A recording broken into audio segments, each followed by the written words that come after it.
This is 0verture, the Prelude Podcast.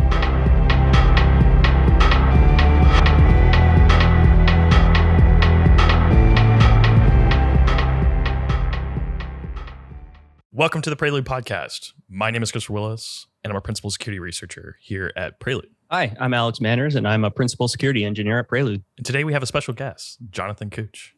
Jonathan, you want to give an intro of yourself? Yeah, most definitely. And thank you, Chris and Alex, for having me on the podcast. My name is Jonathan Cooch. I've been in the cybersecurity industry for about 25 years now.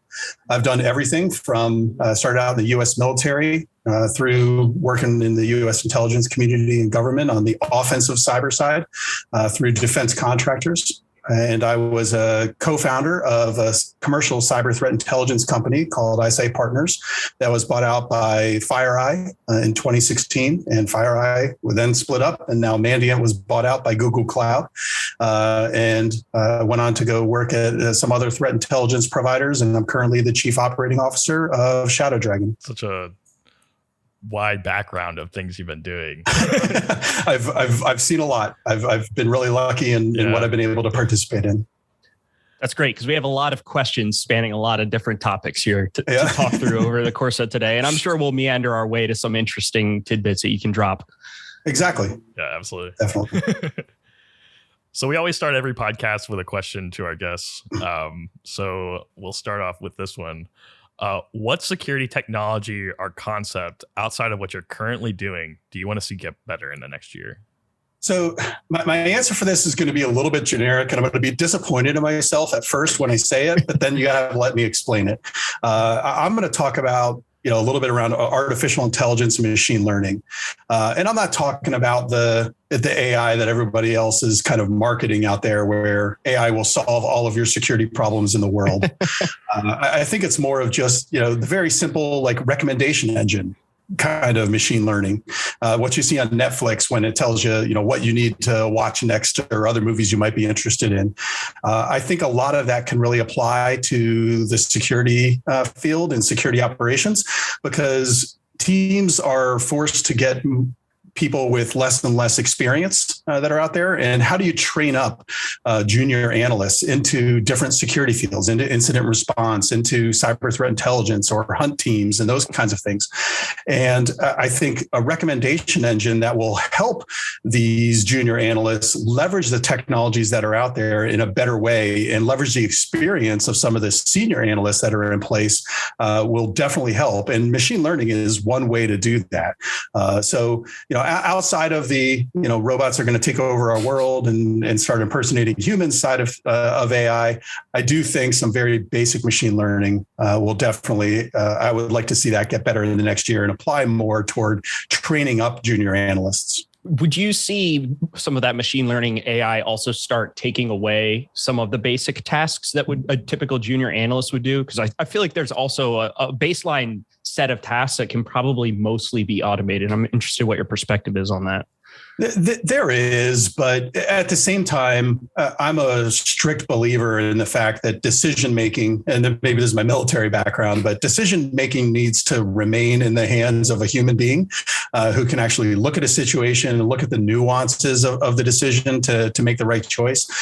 So yeah, there definitely are some applications for AI within those roles, but at the same time, everything is going to apply to that specific company, that specific organization. And you need to make a decision based upon the needs and requirements of that organization. And so that's where AI can be a little bit tricky, because AI can tend to supply a one-size-fits-all solution, whereas you may need something slightly more nuanced. So how? Yeah, I know DARPA's been looking at this. Quite heavily. DARPA. Oh, yeah. Yeah. DARPA looks at everything, but yeah. True. This has been a real heavy topic because of just the amount of people coming in that's needed and the amount of training that's required is such a big big jump. Oh, yeah. Over a decade ago, DARPA started doing some things around crowdsourcing, if you remember that. Yeah. And a lot of that is now being brought into the commercial world. There's another company that I'm involved with that is applying crowdsourcing to cyber threat intelligence and security and the hunt mission. And that is also just at its very basic level, trying to leverage the knowledge of senior security analysts or senior cyber threat intelligence analysts to be able to provide that to junior analysts that are out there. You know, when you crowdsource a problem, all right, here's what I'm seeing on my network. What does crowdsourcing tell me? What does all this experience, combined experience of these other people tell me that I should do first? The hooking into Twitter and seeing what everybody comes out with. Yeah, exactly. You don't always want to follow what Twitter tells you to do, but yeah. This is true. At that point, you need to look at your sources of crowdsourcing. Yeah. So I'm also interested in kind of the other opposite side of this, which is like the more senior analyst position. So we have the senior analyst, we have the junior analyst, and we have a plethora of other job roles. What do you see the industry tending towards in terms of these job roles? This is a conversation we have a lot inside our organization. Is it's hard to train people when there's no real defined job roles. And we've talked about junior analysts, senior analysts. Could you talk a little bit about pipelines you've set up in the past for training people up from junior analysts and what type of roles you actually created? Yeah. So, I mean, a lot of it, and the term analyst in and of itself can be fairly generic. You have security analysts that are out there. So your traditional security operations center or SOC analysts that are out there that are just what I call staring at the glass. You know, they're the ones operating with the SIM that are just watching these alerts go by and trying to decide, all right, what do I work on next? You know, which one of these is actually a threat to the network? You have incident responders, you have vulnerability management folks, you have cyber threat intelligence analysts, you have red teamers, you have threat hunting analysts. And so there's different kinds of analyst roles that are out there that you really need to take a look at. But when I talk about junior analysts, most of these folks tend to come up through the security operations field. Cyber threat intelligence has been unique in my career in the sense that that's the one area where people have not come up through the SOC. They tend to come from governmental organizations or other organizations that give them that analytic experience. And so the training path for them is a little bit different. But in general, I mean, everybody's kind of the same. You want to train them up on the technology they need to leverage. You want to train them up on how attacks occur, who's behind these attacks, and what to look for so that they can make quick decisions. And then the real big area that I think is important is to train them, everybody that's involved in security, up on what does the organization do? You know, what are you trying to protect? In the military, I think they do a great job of that because it's kind of assumed when you go into the U.S. military, you know, you're there to protect your country. And so everybody has this common mission, this common thought in mind, and this common filter that they're applying to everything that they see. If I see this, is this bad for my country? And within businesses and outside organizations, they don't necessarily do a good job of that. They don't explain really what is important to the business. Does the business care about fraud? Does the business care about intellectual property? You know, what area am I operating in that the business really wants me to focus in on so that I can be successful in my job? We talk a lot about that actually, because I also have a military background. I was Air Force cyber warfare, and everything always derived. Oh, awesome! Always good to meet fellow Air Force. But we always talk about starting from the highest level. So I can speak in military terms, you'll know. But starting at those strategic objectives and distilling them down into tactical tasks, tactical objectives, and then tying those into your cyber assets from a defensive standpoint. So everything ultimately bubbles back up into completing those strategic objectives. And what we find a lot is organizations struggle to bridge that gap between cyber asset, the information that it supports, and then how that information ties to the operational tasks that actually drive towards their business objectives. And that's a big leap that a lot of companies are struggling to make. It most definitely is. And you have it exactly right. I mean, you have to start at that strategic level. Most I will categorize that as most commercial companies out there. You want to increase shareholder value, and you want to retain your current revenue base. And so from that very basic level, it's how do I apply what I'm doing day in and day out? I'm looking at packets. I'm looking at IP addresses. How does that apply to increasing shareholder value and retaining revenue within the company? That's a very big leap to ask of somebody, especially somebody junior, right out of school or just starting out in their career.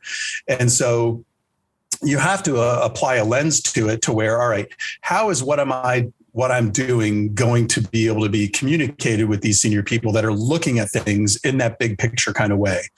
And I always posed to most CISOs and CIOs that I talk to, I said, your role is really kind of be able to answer three questions on any given day. It's when a CEO or someone on the board is reading the news, you can't stop them from looking at the internet, unfortunately. And so they'll read the news, they'll read about something bad going on, and you'll get three questions. Have you heard about this? Are we affected by it? And what are we doing about it if we are affected by it? And so from a security operations role, what you need to do is kind of look at it from that perspective. How is what I'm doing helping to inform whether or not this affects our organization in a negative way? And what am I doing to help prevent that or remediate that, after it has occurred? And so looking at it from that kind of lens, that can help you bridge that gap from that tactical day in and day out, very network oriented, malware oriented kind of look that a lot of security operations practitioners have into that more strategic view of what will make my company and organization successful. I think there's also an added benefit that we're not adding here. A lot of organizations that I've worked for in the past struggled to find funding for a lot of the things that they wanted to do in cybersecurity. But if you can tie that directly to a revenue generating function of the business, it becomes a much easier ask to go to your organizational leadership and say, we need this because if this fails, it knocks out strategic objective number one. You can't make money.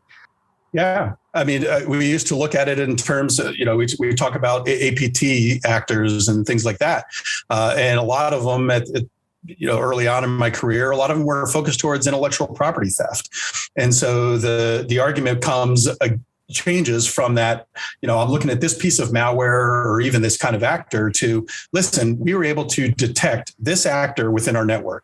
This actor has stolen intellectual property in the past. They were going after, this kind of intellectual property, which is our 5-year plan, let's say, within the organization. It represents $200 million in revenue for the company. And so being able to directly relate what you're doing, what you're finding on the security side through the use of cyber threat intelligence in order to explain to the seniors in a way that they understand as far as through revenue and profit, how it might negatively impact them had you not detected it or found it. What do you think has been the biggest challenge for companies trying to bridge this gap? And what do you think is the best way to solve that problem? Yeah, a lot of it tends to just be the getting started phase. I think to really be able to tell that kind of story of we detected this kind of attack and we were able to do something about it assumes you have an ability to detect it. And myself, as well as many of my friends that have gone into different CISO roles over the years, are always faced with that. You show up at some place and they just don't have anything in place. And so without that kind of story to tell, how do you justify that initial round of funding? How do you get everything in place so that you can detect what's going on? If your organization is being targeted by phishing, that's coming in through email, but you have no way to be able to detect or block what's on your email server, what's coming in and out of the network. How do you tell that story so that you can get that kind of service in place so that then you have some insight into what's going on? And so I think that's really the most difficult part of the battle today is, how do you just get started? How do you get that infrastructure in place to where you do have insight into what's going on in the network? And then from there, it's how do you build through people, process, and technology a scalable architecture? How do I go from being able to detect one of these a day to being able to detect and prevent 100 of these a day? It's a tough ask. It even goes, yeah. Yeah. Yeah. I mean, it even goes further than that. And like, not just from a security analyst perspective, but even making sure that other parts of the business understand the threats that come in. And like, from the supply chain, like we always talk about supply chain, but it becomes a really big factor. Like it's interesting to see that, especially in some parts of the world where they use the same manufacturing and they take the same idea, but they may not have, say, the software to be there, or have developed something that looks very similar in capabilities. And so I've always worked with organizations where that has been a big focus of companies, supply chain management, third-party relationships. You'll find it's all part of standard agreements now, to where you have to sign up as a third-party provider to a certain security level of awareness and detail and rigor within your own programs in order to be a vendor for my company. And so a lot of organizations have really been working on that, but there still are a ton of weaknesses out there, to where smaller companies can't necessarily protect themselves in the same kind of way. So it is really something that you do need to take a look at. But going back to your earlier comment around, how do you communicate out to the company? I think a lot of security organizations need to realize, they have to do their own marketing. You have to do internal marketing, sell yourself, sell your capability and what you're good for. Years ago, this is probably 10 years ago, I remember working with some large financials where they actually set up what they were calling BISOs, Business Information Security Officers. So they had the CISO, but what they were doing is embedding a CISO within all their different operational groups around the world. And those people were the evangelists for the security team, trying to figure out, all right, my group that I'm embedded within, how do they operate? What are their concerns? What are their needs? What are the weaknesses that I see in how they operate in a secure fashion? And be able to communicate that back then to the security team, so that the security team can provide the right kind of coverage for each of those groups. And so I think, where we're at right now is that when security teams are starting up, we're not doing security for security's sake. I often describe security as the world's biggest self-licking ice cream cone. We're not doing security for security's sake. We're doing security for somebody, for the business, for another organization, for the government, for a mission. And so you've got to keep that in mind when you're building up these programs and deciding what you're going to do and investing in people, investing in technology. Then you need to make sure that you have the right goals in mind and that you're trying to achieve the right objectives, or else you're really just kind of wasting your time. Yeah.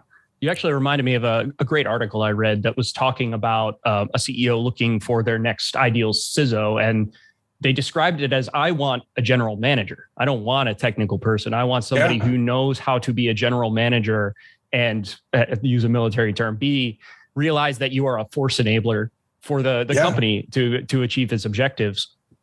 And that's very interesting because it lines up with a lot of what you're talking about here. Yeah, no, most definitely. And I think there actually was a change a little while ago where they were hiring CISOs that didn't have security experience. And there were some wins there, and there were some losses there, most definitely.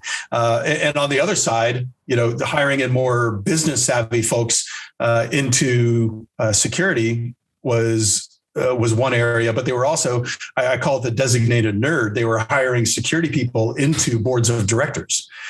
So like after the Target breach back in the 2000s and after other times, they were trying to find people that had that security and technical background to be able to assist the board as they're looking at this high level. And a lot of it was around third party and supply chain and those kinds of areas to make sure that they weren't overlooking some key areas. But still, they were trying to, there have been different attempts and different kinds of ways over the years to apply security within a business context and apply business within a security context. Yeah. The Air Force, I'm not sure if you've followed the Air Force recently, but the Air Force has AFT Cyber. They had like a 2-star general that was a fighter pilot in charge of the organization for the longest time. Yep. And I think the point that the military made is when you're a general officer, you don't necessarily need to be the cyber guy. You need to be an operations person. You need to understand operations, how to run an operation. And you fit the technology and the domain to the processes that exist inside the Air Force as it already exists. That's you end up with the whole joint targeting process that they go through for cyber fires. Yeah. And that's also kind of what we're talking about here, how you can have that CISO that's business person doesn't necessarily have that cyber background. But agreed. Over to you. My question would be, like, in your past, have you experienced the difference between those two, and how do you weigh the cost benefit there between a technical person and a non-technical person in that role? Yeah, and I think it really depends upon the organization. Going back, it's funny that you brought that up about the Air Force, because I've had specific experience with that. To where, the Air Force grows fighter pilots. It's just the nature of the Air Force. Yep. And so they always I always joke around, because I was not a fighter pilot, that they just try to find fighter pilots jobs once they can't fly anymore. And so they tend to stick them into all these other roles under the guise of, they have better operational knowledge and experience. But you look at the head of AF Cyber right now, the head of the 16th is General Tim Hawk. I actually served with Tim when I was in, and he is, he's an intel guy. He is a cyber guy. He knows what he's doing. And there are definite benefits to that. When you look at how the Air Force trains its fighter pilots, they give you some tests to see whether you have the aptitude to be able to do it and whether you have the physical ability to do it. But then they go through and they train you how to be the fighter pilot. And then they train you the operational tactics and procedures and everything else like that. But you have to have some base level of capability as they've assessed it before you go through that process. I think we need to start applying the same kind of thing to a lot of our security roles. You should have that base level of technology and security understanding. And then we can go through and teach you about the business, teach you about these other lenses that you can look at security through in order to be more successful. I have not had too many successes when they brought in a pure business person into a security role, mainly because it's a lot harder to learn the security aspect of things than it is necessarily to learn the business aspect of things. That's interesting, because I thought that the reason why they would put a business person in instead of a security person is that you would inherently want to trust every person that's got the boots on the ground, right? If you're a security person, you kind of like get in your ways and you're like, oh, this is what I'm going to do. Yeah. And you have your certain ways that you do things. But if you bring in a business person, the hope is that you would end up trusting your boots on the ground better. Yeah. Well, that's the hope. But so, let's look at it from a special forces example. You want a special forces commander who can communicate what your boots on the ground are doing to the leadership to let them know we have reached this objective, whatever the objective happens to be. How would your special forces team feel if they stuck me in charge of them? I can communicate up. I can send that message, most definitely, but I have no understanding or idea what those guys are doing on the ground. I've never lived it. I've never been there. I've never had to make decisions the way they do. And so they wouldn't react well to me. They wouldn't be doing as well as they could be because I don't know how to enable them properly. And I look at the same thing within business. If we put leaders in charge of functions where they just don't have any idea of how that team operates or what they need to be enabled for success, but at the same time, I can communicate up to the board of directors. So yay for that. It really misses a big step in the effectiveness and the efficacy really of those security teams and the practitioners themselves. Yeah, that makes a lot of sense. It's very much the military leadership thing of you have to build trust and your team has to trust you what you're doing, right? Yeah. And you have to know what it is your team needs in order to be able to support them as a leader, as a manager. But we should just work on identifying those people so that they can also communicate up. Maybe we can pivot into some threat intelligence stuff now, because we've talked a lot about kind of business process and technology and leadership and organization. So one of my personal hypotheses coming from the Air Force, I worked in an air operations center. So we were doing kind of the all source intel, joint fire collaboration. And I see a lot of focus on CTI, and it's always confused me a little bit because I feel like that's very siloed. And typically you want to have an all source fusion process when you're making decisions. So I'm curious what your thoughts are on that. Do you think we're too siloed on CTI right now and we should be broadening our scope? Or do you think CTI is what we should be focusing on and kind of the extraneous OSINT and human components that you might otherwise have aren't necessarily as important? Well, I think it's important to know that modern CTI, and at least CTI as I did it at iSight and like Mandiant, CrowdStrike, and Intel 471, and a lot of these companies, really is in essence an all source intelligence. They have their own human kind of capability. They have their own SIGINT kinds of capabilities, with collecting and scraping and going out there and getting information. They have their OSINT capabilities where they may be researching people online through publicly available information. So it's a combination to where I think it might be a misnomer to try and label CTI as just one source of intelligence. But at the same time, we have to realize the limitations in the sense that when it comes to commercial applications, as companies are developing this, at iSight, I was developing CTI for government and for commercial, but I wasn't developing it to be the only source of intelligence. They had satellites. They had other capabilities the government could leverage in order to bring to bear. And it wasn't my job or my role to try to replace that in any kind of way. What we were trying to do is really, I look at CTI as more of a traditionally in security, we've been very inward focused. Let me see what I can see, what's happening on my network and what I see happening inside my network. And then I try to fix it. I have this piece of malware that's calling out external. And so I'm going to go look at the machine that has that piece of malware. What else has that machine been talking to? All those kinds of things in order to scope and remediate. What we were trying to do at the very beginning with cyber threat intelligence is look at it from a completely different angle. What can I do from the outside in? Let me talk about the bad guys. Let me talk about the groups that are out there, how they're operating, what malware they're using, what are their goals, what are their motivations and intentions, to be able to give companies that ability of, all right, I'm a financial institution. I have this group that's out there that is targeting financial institutions. What are they doing so that I can now protect myself against those kinds of things? And it allows me to focus my security resources much differently than just looking at what I'm being hit by today and focusing in only on that and reacting really to what's going on the outside. It was an attempt at trying to be a little more proactive. And do you think there's a gap between, there obviously is a gap between what the government has access to and what commercial entities have access to? Do you think that gap is significant, or do you think largely organizations have what they need right now to get after these problems, looking from the outside in, as you described? Yeah, I would describe the gap as significant. I was very successful at selling cyber threat intelligence to both commercial and government, and a lot of people I worked with in the government and military. We really, because we are a free and open society, and despite what you may hear or read about online, I think we do care about privacy and, and those kinds of things.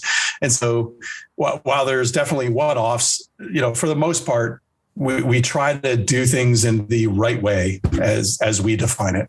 And because of that, I think we limit ourselves from the governmental and military perspective as to what it is we can pull together. That's one of the reasons why I think open source intelligence is becoming such a big thing right now.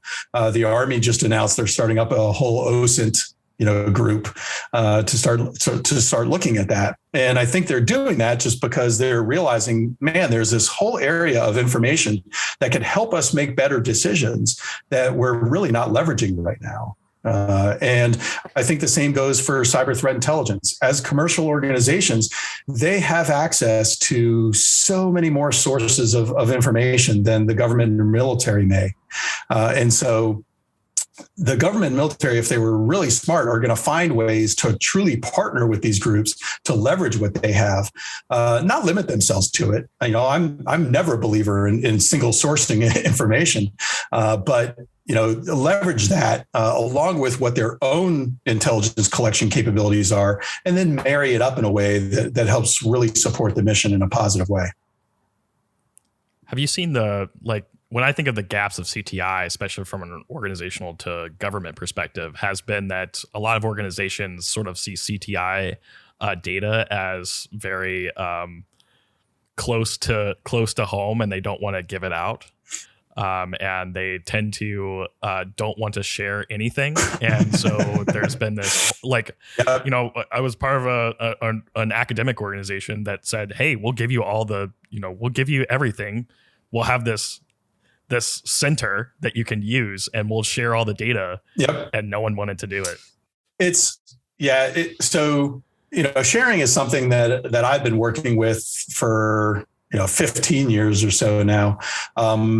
It's a difficult thing. You got to get started. It has to start somewhere. And so you look at the U.S. government set up all these ISACs, the Information Sharing and Analysis Centers. There were like 32 of them. I think there might be 36 now when they started up. But the Financial Services ISAC, FS ISAC, is one of the biggest ones out there.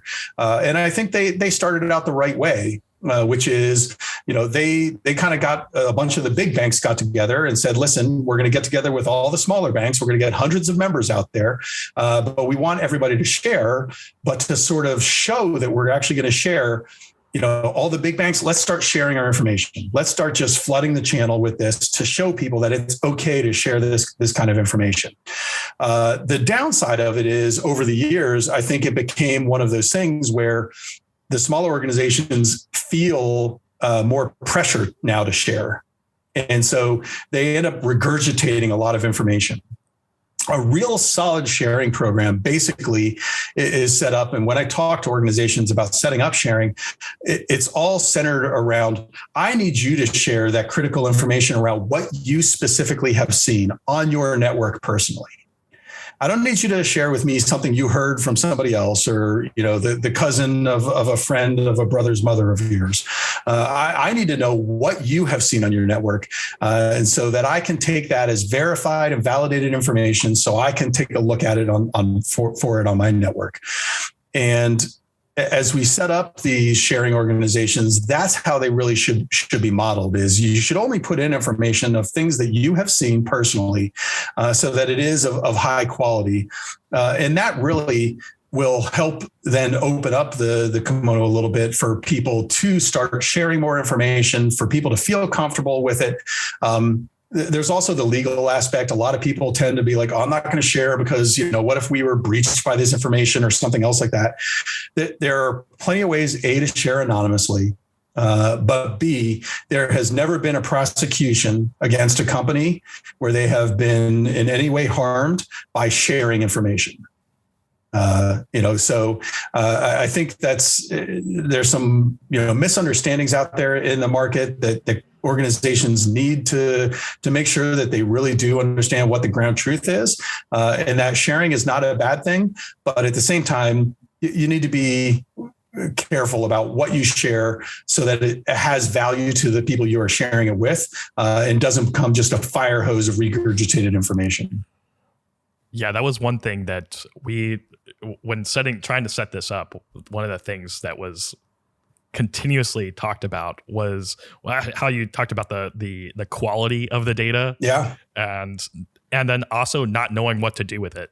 Right. Yep. They would get the data. They'd get the data from all these government organizations and not know anything on what to do. The FBI used to have a really bad rap because they would literally show up to your door and just be like, we saw your network talking to this IP address, and so we needed to let you know.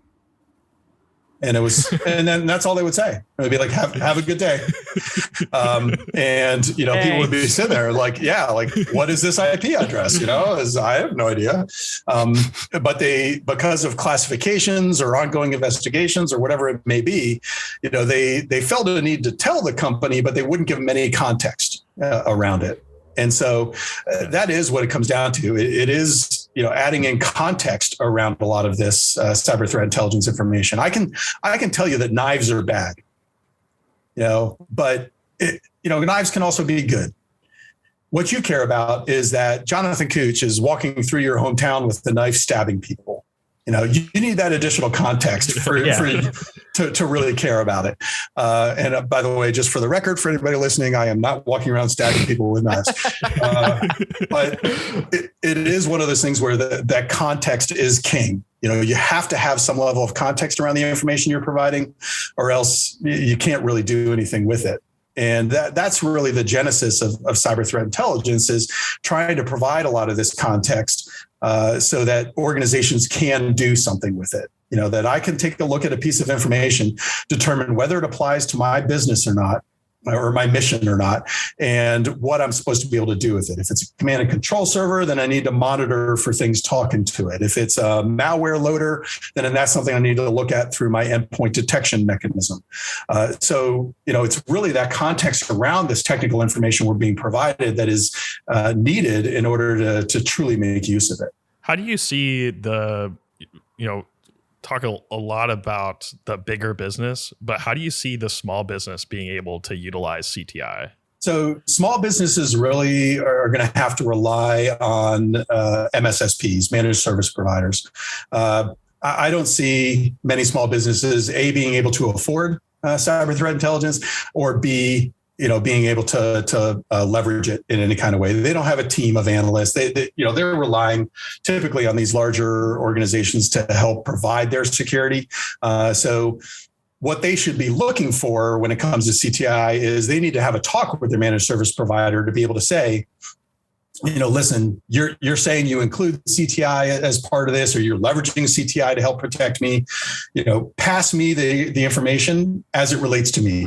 If you found an attack on my network and through cyber threat intelligence, we're able to trace it back to a ransomware group, to this APT actor, to whatever it happens to be, I want to know about it.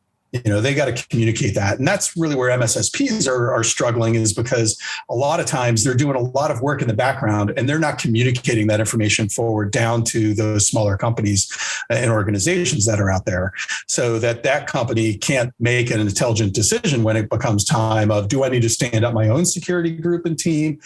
Do I keep leveraging this MSSP? What value am I getting out of the fees that I'm paying to my MSSP? So they need to just look at it a little bit differently. But by and large, those small to medium sized businesses are going to be relying on a provider to leverage CTI. Yeah, I guess that makes sense, because we talk a lot about even large organizations, Fortune 500, basically, they can only afford maybe 1-2 people to be part of their CTI organization. And it's usually they're wearing a CTI hat and they're wearing a purple team hat, and they have to do both of these functions inside their organization. And it's almost absurd that the security industry has reached a point where we're like, yeah, you need to go stand up a team to validate whether this product you just bought actually does what it's supposed to do. It's such a bizarre concept. Anytime I get on a phone with a cyber threat intelligence analyst, one of my first questions is always, all right, what's your other job? Because it's very rare that that's their only job. They're usually an incident responder. That seems to be a very popular career field to transition, I guess, from to become a CTI analyst. But more and more organizations actually are getting dedicated CTI analysts out there. Like I said earlier, they are bringing them in from the government. A lot of my friends, and I'm sure a lot of your friends from the military, are now finding themselves well employed as this analyst. But it's a different world, because now you're not just doing intelligence to try and gain intelligence, and there's not necessarily a program set up. You don't have intel requirements. You don't have a lot of these other things to structure what it is you're doing. And so these people, unfortunately, are having to sort of figure it out for themselves as they go along. I am now outside of the military. I am now operating within a corporate environment, which is completely strange to me. I am now trying to apply cyber threat intelligence into a security operations realm that I may not be all that familiar with. And so there's a lot of pressures that we're putting on those people to try and get up to speed really fast and be experts at what they do without necessarily enabling them. Like looking into say Amazon, for instance. I think Amazon's a really good case for this, where they hired a lot of people from government to come in. Yeah. And it's very government driven, even though it's a commercialized company. So if you look into that space, it's almost the same. Yeah. I mean, well, yeah. And, but at the same time, I think commercial organizations can benefit from that, but you need to go at it very purposefully. I think, unfortunately, a lot of commercial organizations find themselves there by accident, and it doesn't benefit them. Things are not as well organized as they had hoped, and they end up kind of throwing away the cyber threat intel aspect because it was like, well, I brought these people in and we bought these expensive feeds, and now I'm getting nothing out of it. Whereas you really need to approach it in the right way to make sure that you're building up your security program in the right way, but you're doing it in a way that benefits the business. And I hate to keep saying that over and over again, but so many organizations that I've worked with over the years, that is the key thing that they're missing, is they just don't relate what they're doing to the business itself. Well, you keep going back to it because it's the most important part. It's explaining your value proposition to the organization. Why do you even exist in the first place? And if you can't do that, of course, it's going to be hard to achieve anything. And those intel requirements you're talking about, those should derive from the objectives that your company has and the threats that are targeting that space. Exactly. And, there's a few great analysts out there that I've had the pleasure to work with over the years that have tried to do that within their commercial organizations. You always get that kind of side look, like, you want me to set up a priority intel requirement? Like, what are you talking about? Like, this is not the military. I don't know what you're thinking. And so it's also hiring that right first person, I think. The person who can once again bridge that gap. It's almost like the CISO junior, if you will. Rather than the CISO hiring into the CISO that understands security and can talk to the business, now you're talking about somebody who understands cyber threat intelligence but can talk to the CISO to be able to explain what they're doing and how they need to grow it and where they're going in the future. Do you see one specific sector doing it better than others? I would say no. Different sectors are doing pretty well. I mean, financial services has always been much further ahead than everybody else, but actually, retail and hospitality has been doing really well over the past few years. The energy sector has been doing pretty well over the last few years. But all of that changes depending on, what aspect you kind of look at it. Energy sector has to defend against, in essence, two networks. There's the networks that run everything, that send power along or do the oil and gas extraction and processing and those kinds of things. But then they also have their IT networks for their corporate environments. And so, they're leveraging it, but maybe not as effectively as they need to, but they definitely have started up programs. And a lot of those programs have been very successful over the years. I have a question a little bit away from CTI. We use ATT&CK a lot. ATT&CK, everybody knows ATT&CK. I'm curious, what do you think ATT&CK gets right? And what do you think ATT&CK gets wrong? So I'm a huge fan of ATT&CK. I actually was extremely surprised when they first published ATT&CK because I come from the offensive side. And when you look at the attack model, it's basically an offensive roadmap. Mm-hmm. It is telling you how to conduct an attack. It's the attack model. And so I was stunned when I first saw it. I thought it was a great improvement upon the Lockheed Martin kill chain. I'll put a quarter in a jar in a little bit to pay those guys for saying that. But, just because the kill chain, I think, was a little more generic and a little more difficult for organizations to implement and leverage. ATT&CK is very specific. But I think at times that detail works against them. So, where its weakness is, I would say, is probably in that level of detail and having to constantly keep it updated because TTPs are changing all the time. And so it's very difficult to leverage ATT&CK in your technology when you have to have constant updates to that technology in order to make sure that it's being mapped out properly into the right categories. It's also MITRE, I don't think, has done all that great a job at showing organizations how to leverage attack within their security operations. If I ask the basic question of how do I use attack to tell a better story to my business and how I'm protecting them, that's a difficult question to answer. Attack can be a very good tactical and operational kind of tool to leverage to give your teams better awareness of what's going on in your network, what else to look for, what else might be going on in your network, or to trace it back from an attribution kind of perspective.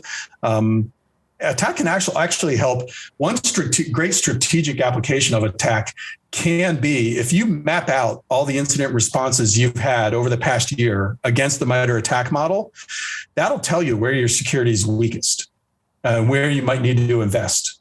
So once again, I go back to my phishing example. If everything's coming in through phishing and I map that out in the MITRE ATT&CK model, but I have no ability to see what's coming in through my email server, well, then I have a really great risk argument to take up to my board of directors to be able to say, listen, most of our risk is coming from this one attack type that we have no ability to protect ourselves against.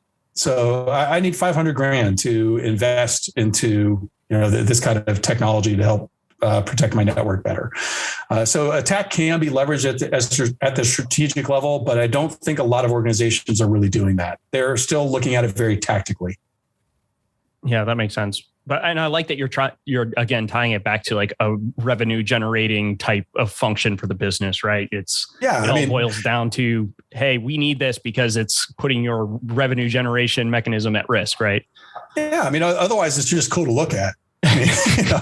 I could spend hours on the website just clicking through different TTPs that are all tied together, but unless I can, have it matter to my board of directors, it doesn't really, affect anything.